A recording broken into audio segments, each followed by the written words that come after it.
తొలగించబడిన కుటుంబాలను గుర్తించి అన్ని సవరణలు చేసేందుకు ప్రత్యేకంగా ప్రణాళికను రూపొందించారు.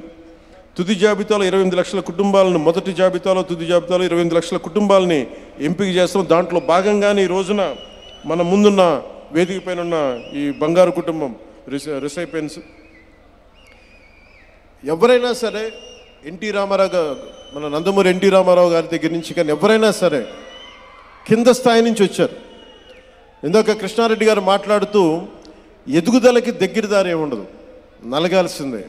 కానీ నలిగేటప్పుడు నాకు నేర్చుకోవాలి. ఇక్కడున్న మత్స అండి ప్రకాష్, ఇప్పుడు మత్స ప్రకాష్, నేను చదువుకుపోయినా పర్లేదు, మా అక్క చదువుకోవాలి, మా అక్క ఎంబీబీఎస్ చేయాలని ఎంత గొప్ప ఉద్దేశం అది. కానీ ముఖ్యమంత్రి గారు ఆలోచిస్తుంది, నువ్వు కూడా నలిగిపోకూడదు, నువ్వు త్యాగం చేయాల్సిన అవసరం లేదు, నీకు మేము అండగా ఉంటాం, నీకు అండగా ఉండడానికి మేము ఆలోచిస్తున్నాం అనేది ఒక సదుద్దేశంతో చేపట్టిన కార్యక్రమం. వారి నాన్నగారు కూడా నా బిడ్డలకి నేను ఏం చేయగలను తపన పడుతుంటే, ఈ రోజున ప్రభుత్వం వస్తుంటే ఎవరికైనా సరే ఇబ్బందుల్లో ఉన్న కుటుంబాలకి చిన్న ఆశ కావాలి. మేము ఉన్నామని ఒక చిన్నపాటి ధైర్యం, చిన్నపాటి ఆశ కల్పిస్తే ఎంతకు ఎదుగైనా ఎదుగుతారు. నేను కూడా నేర్చుకోవాలనుకుంటున్నప్పుడు చెప్పేవాళ్ళు ఎవరన్నా లేరే, మనకి తెలివితేటలు మన ఇట్లా ఇల్లురా అని చెప్పేవాళ్ళు ఎవరు లేరే అంటే, ఆ రోజున కనుక మనకి ఎదిగే వయసులో సరైన మార్గనిర్దేశం అంటే దిశానిర్దేశం చేయగలిగే వ్యక్తులు ఉంటే చాలా అద్భుతమైన ఫలితాలు సాధించగలం. గౌరవ ముఖ్యమంత్రి గారు కూడా చాలా చిన్న స్థాయి నుంచి వచ్చిన వ్యక్తి. పదే పదే మాకు క్యాబినెట్ మీటింగ్స్లో చెప్తూ ఉంటారు, మాకు సరైన నీళ్ళ అవకాశాలు ఉండేవి కావు, రోడ్ల అవకాశాలు ఉండేవి కావు.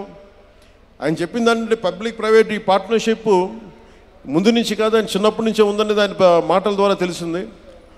గ్రామానికి రోడ్లు లేనప్పుడు తలా ఒక ఎద్దుబండి తీసుకొని మట్టి తోలుకొచ్చి గ్రామానికి ఒక రోడ్డు వేయిస్తే బస్సు ఆగుద్దని ఒక ఉద్దేశంతో ఆయన నాయకత్వపు లక్షణాలు చాలా టీనేజ్ నుంచి, ఇంకా కాలేజీకి వెళ్ళిన దశ నుంచే మొదలైనవి అని నాకు మాటలు అర్థమవుతుంటే వారు చెప్తా ఉంటే, అలాంటి వ్యక్తే కాబట్టి ఈ రోజున నేను ఒక్కనే కాదు, అందరూ ఎదగాలి. రాష్ట్రంలో ఇన్ని కోట్ల మంది ప్రజలు ఈ కష్టాల నుంచి బయటికి రావాలని ఆయన చాలా ఉన్నతాశయంతో సదుద్దేశంతో నిర్వహించబోతున్న ఈ పథకం దిగ్విజయం కావాలి.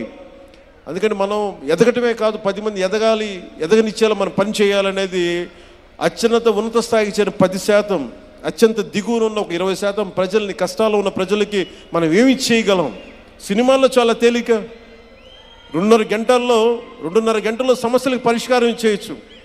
కానీ నిజ జీవితంలో ఆ పరిష్కారాలు ఇవ్వాలి అంటే ప్రభుత్వం చేపడితే దానికి మించిన గొప్పది ఏమి ఉండదు. వ్యక్తులు చేపడితే ఒకటి, కృష్ణారెడ్డి గారు కూడా చేపడతారు, సునీల్ గారు చేపడతారు, గోయంకా గారు చేపడతారు. కానీ వ్యక్తులు చేసేది, వ్యాపార సంస్థలు చేసేది ఎంతైనా సరిపోదు ఇన్ని కోట్ల మంది ప్రజలకి. అందుకని ప్రభుత్వం పూనుకుంటే, ఒక విజనరీ లీడర్ పూనుకుంటే ఎంత అద్భుతంగా ఉంటుందనేది ఈ రోజున ఈ పథకం, ఈ P4 కార్యక్రమం చూస్తుంటే, జీరో పవర్టీ కోసం ఇది ఎంత అద్భుతంగా ఉంటుంది భవిష్యత్తులో. దీనికి కావాల్సిందల్లా ఒక విజన్ ఉన్న నాయకులకి మనందరం కూడా అండగా ఉండి ఆ కార్యక్రమాన్ని నిజంగా కనుక ముందుకు మనందరం సమర్థవంతంగా తీసుకెళ్ళగలిగితే, ఈ వేదిక పైన ఉన్న ఇన్ని 28 లక్షల కుటుంబాలు ఎంపిక కాబట్టి 28 లక్షల కుటుంబాలకి ముందు ఒక ఆశ ఉంటుంది, భరోసా ఉంటుంది, అద్భుతంగా ఉంటుంది. ఈ ప్రభుత్వం ఈ రోజున మీరు చూడండి, వేదిక పైన ఉన్నవాళ్ళు కష్టపడి వచ్చారు. సునీల్ గారు కష్టపడి ఎక్కడో చదువుకొని ఇక్కడ విదేశాలకు వెళ్ళి ఉద్యోగాలు చేసి బ్యాంకర్గా ఉండి మళ్ళీ దాన్ని ఒక స్వతంత్రంగా ఒక గ్రీన్ ఎనర్జీ సంస్థ స్థాపించి నలిగిన వ్యక్తి. ఇక్కడ కృష్ణారెడ్డి కూడా గారు అంతే. ఇలాంటి వ్యక్తులు మన ముందున్నారు. ఇలాంటి వ్యక్తుల్ని గత ప్రభుత్వానికి, నారా చంద్రబాబు నాయుడు గారి కూటమి ప్రభుత్వానికి తేడా ఏంటంటే, గత ప్రభుత్వం వ్యాపార సంస్థలు వెళ్ళినా, ఎంటర్ప్రెన్యూర్స్ వెళ్ళినా వాళ్ళు పెట్టుబడులు పెడతా ఉంటే మాకు వాటాలు ఎంత ఇస్తారని అడిగేవాడు. కానీ ఇప్పుడున్న ప్రభుత్వం, మీరు అట్టడుగునున్న ప్రజలకి అభ్యున్నతులు మీరు ఎలా వాటా కల్పిస్తారని అడుగుతున్నారు ముఖ్యమంత్రి చంద్రబాబు గారు. ఆ ప్రభుత్వానికి, కూటమి ప్రభుత్వానికి, చంద్రబాబు గారి నాయకత్వంలో ఉన్న కూటమి ప్రభుత్వానికి తేడా ఇది.